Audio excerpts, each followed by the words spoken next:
Is NATO's only ally without an army now feeling exposed, as Putin's northern reach grows closer?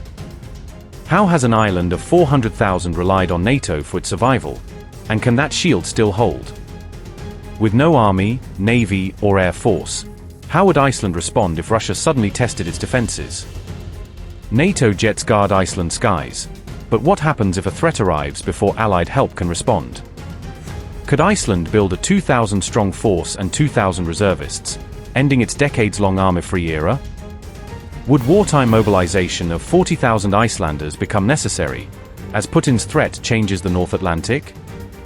Can a US defense agreement signed 75 years ago still protect Iceland in a far more dangerous Arctic? As NATO arms against Putin, its only ally without an army is now feeling exposed, forcing Iceland to reconsider how it would defend itself in a crisis. Iceland is the only NATO member without an army, navy, or air force of its own, relying instead on civilian agencies and allied military forces. For decades, the island has relied on NATO and Washington for national defense, benefiting from the alliance's collective security guarantee and rotating military deployments. A 1951 bilateral defense agreement with America remains a key security pillar, providing the legal framework for US forces to protect Iceland when needed. But growing Russian activity in the North Atlantic is now forcing a security rethink, as Iceland's strategic location becomes more important to NATO planning.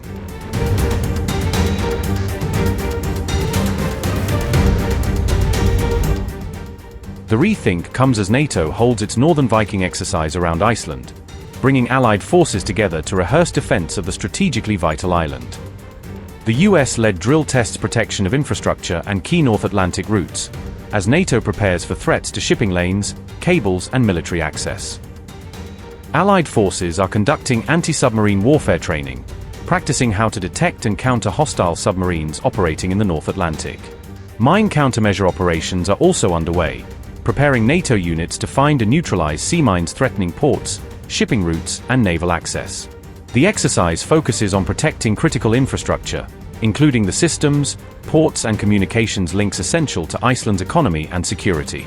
NATO is rehearsing the defense of strategic sea routes, especially corridors connecting North America, Iceland, Britain, and mainland Europe.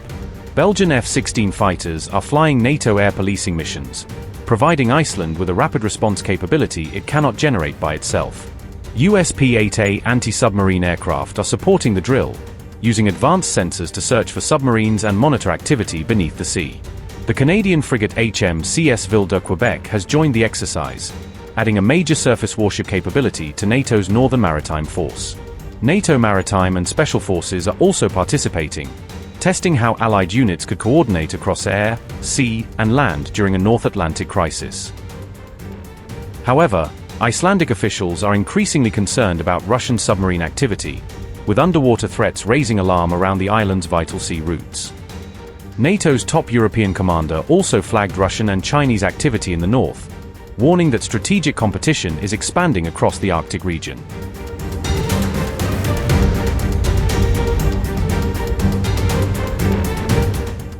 Iceland's foreign minister said Russia has significantly expanded its regional presence, increasing concerns that the North Atlantic could become a more contested military zone.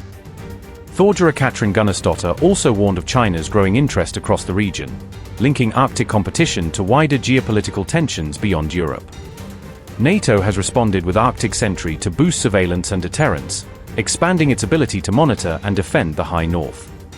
Belgium has also sent 4 F-16s and 105 personnel to Keflavik for NATO air policing, providing a rotating quick reaction force for Icelandic airspace.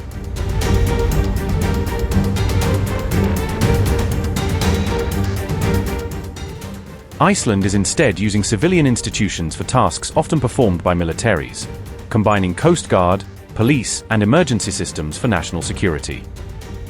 Iceland's Coast Guard has around 280 officers, providing the core uniformed capability for maritime security, search and rescue, and national surveillance tasks.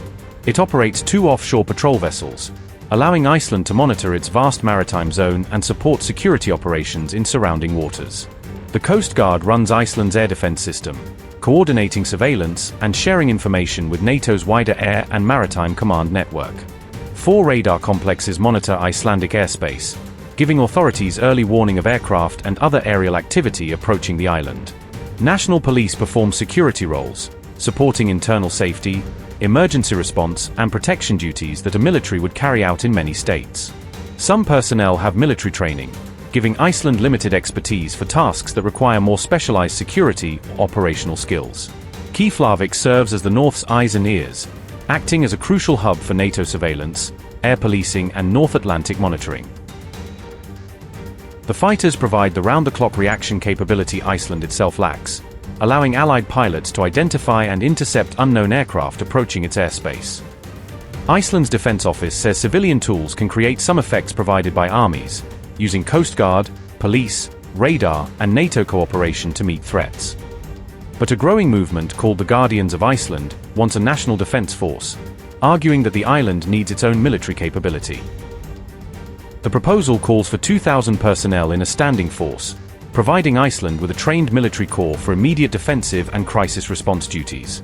Another 2,000 personnel would form a reserve force, giving Iceland additional trained manpower that could be called up during a security emergency.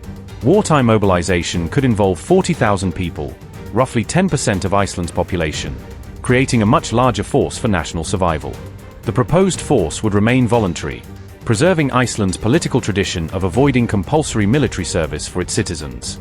Troops would aim to hold out for NATO reinforcements, delaying an attacker until Allied air, sea, and land forces could reach the island. The proposal could cost around £388 million, creating a major financial challenge for a small country with no modern history of funding a full military. Supporters favor reallocating existing spending, arguing Iceland could build a defense force without dramatically increasing its national budget. However, creating a national army remains a deeply unpopular idea among many Icelanders, who see demilitarization as a central part of national identity. Iceland will vote on August 29 on whether to reopen negotiations for joining the European Union, in an advisory referendum on a possible future membership path. Supporters argue closer European integration could provide another security layer, strengthening Iceland's economic and political ties with its European partners. Opponents counter that the EU is not a defense alliance and fear its growing militarization could undermine Iceland's long-standing non-military tradition. For now, Iceland remains unarmed as NATO's eastern flank rapidly builds its forces, relying on the alliance to protect a strategically vital North Atlantic island. Upgrade your news experience with the all-new HT app. Download now.